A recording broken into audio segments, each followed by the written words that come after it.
Welcome back, everybody. When I interview this next guest, I think I have the voice of sanity in a sea of insanity in Washington. He was on top of inflation, food shortages, energy shortages before anyone else I knew in Congress. And now all of his predictions have come true, and the job of fixing this great economy, he knows is going to fall into Congress's hands next year. He is Congressman Austin Scott from the great state of Georgia. Congressman, great to have you back on the show, sir. Hey, John, great to be back with you. Thanks for having me. I love having a conversation because we always have straight talk about where things are. And I want to start at the border. Friday night, 11:45 p.m. Eastern time, Joe Biden tries to slip out the border numbers for fiscal year 2022. An extraordinary record, 2.4 million illegal migrants crossing the border, 600,000 gotaways, 850 migrants die at the border trying to get in. Probably the bleakest picture in my 30 years in Washington of border security. Americans are feeling this, aren't they? Oh, absolutely. And I don't know anybody other than Joe Biden and those who are elected in the Democratic Party that think this is okay. So even the immigration advocates in my part of the world, know this has to be stopped. They know the way people are treated when they're trafficked into this country. They know the fentanyl coming into this country is coming across that border, and it's having real impacts in our daily lives back home, whether it's in rural Georgia or metro America. And we seized enough fentanyl in Tift County, Georgia, a couple of weeks ago to kill 170,000 people, John. Well, that's over 3 times the population of the county. It's ridiculous. It's got to be stopped. And I don't understand, candidly, why the Biden administration and Speaker Pelosi continue to throw wrenches into fixing this problem, which can absolutely be fixed within, honestly, a matter of weeks, I believe. Yeah, it really is. This is not rocket science to do it. And you've had a very clear prescription to how to do it. The Republicans have a very clear prescription, the commitment with America. One thing I'm hearing a lot of in recent weeks from the FBI and Homeland Security sources, the grave concern about the 90-plus people with terrorism ties from multiple countries got across the border in 1 year. That's more than, I think, crossed the border in the entire time President Trump was in office. The national security threat that the countries with ill will for us now have created by getting people into this country, that has to concern people you're talking to as well, right? Absolutely. I mean, look what COVID did to this country. If you think that the people that want to hurt us and kill us won't sneak a biological agent into the United States, you're just naive to how much they want to hurt us. I'm not worried as much about nuclear weapons. I'm not saying I'm not worried about nuclear weapons coming across the border. I'm more worried, though, about biological weapons coming across the border and the amount of damage they can do, and just the ease of transporting those things. And so I again, just as an American, I don't understand why we can't just have a great big wall with doors that say, if you're going to come into our country, we'll have to invite you in, and we're going to make sure that you're not bringing anything like a biological weapon into this country. It's pretty simple to do, John. It can be done. We were well on the way to doing it under President Trump. If people want to apply for asylum, they should apply in their home country, not come all the way to our border and then try to apply here. It's just common sense. It's intentionally damaging the country. And Joe Biden, Nancy Pelosi, and Chuck Schumer are responsible for it. Yeah, it's really remarkable how much has changed in such a short period of time. We've gotten these reports that there's a significant shortage of diesel fuel, only about 30 days or less of supply to power America. You've got the gas prices at $3.80 going towards $4 again in most parts of the country. Inflation's run away on lots of different things, but I know you and President Trump agree. I've heard you both talk about this. Starting with getting energy prices down can bring a lot of inflation down at one point, can it? Absolutely. And good energy policy is the number one thing we can do to fix inflation in this country.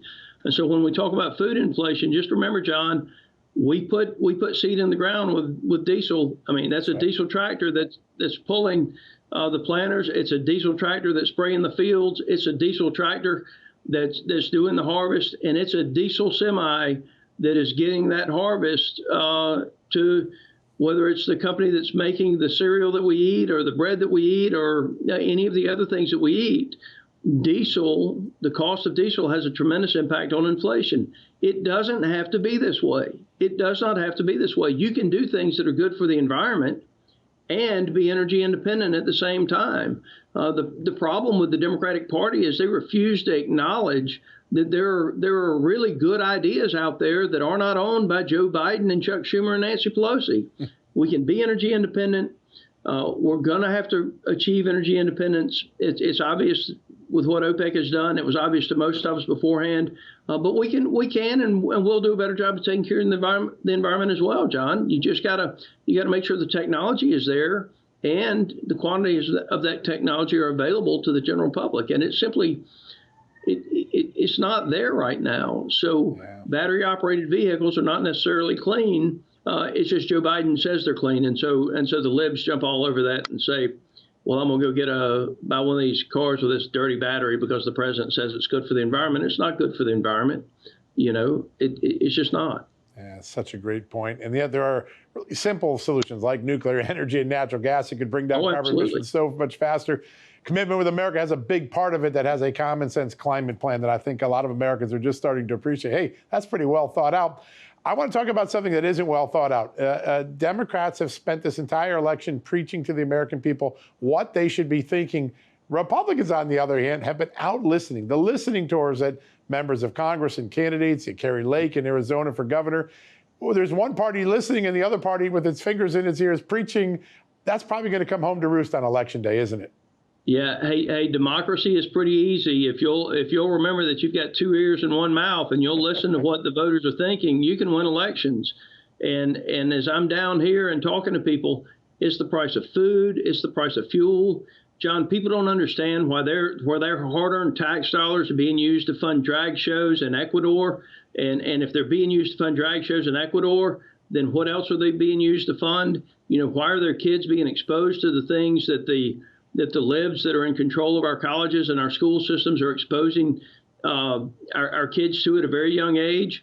I mean, people are sick and tired of this.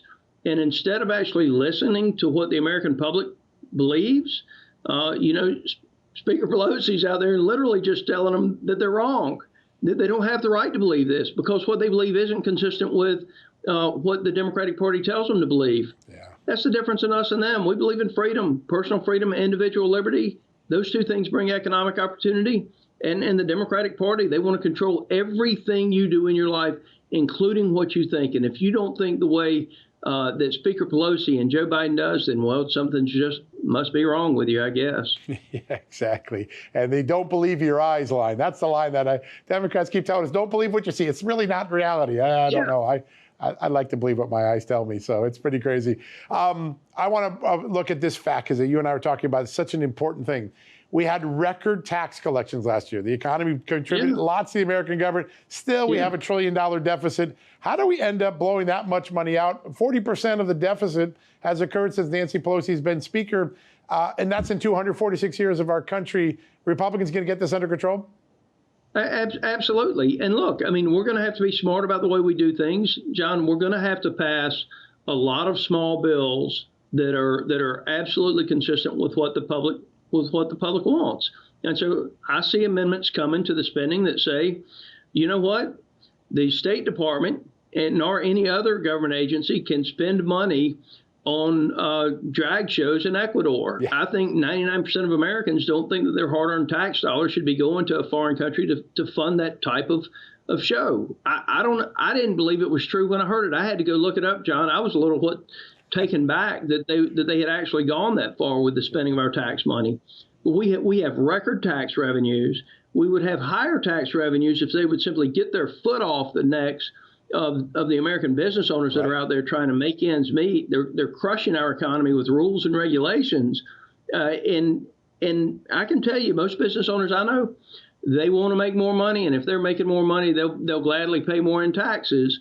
They don't want a higher tax rate, but they're going to pay based on higher profits. That's the way you grow the economy. That's what Donald Trump understood. He understood that when you remove the rules and the regulations, you unleash American ingenuity and our capitalist economy. And that's what's happened. We're still benefiting from what was done.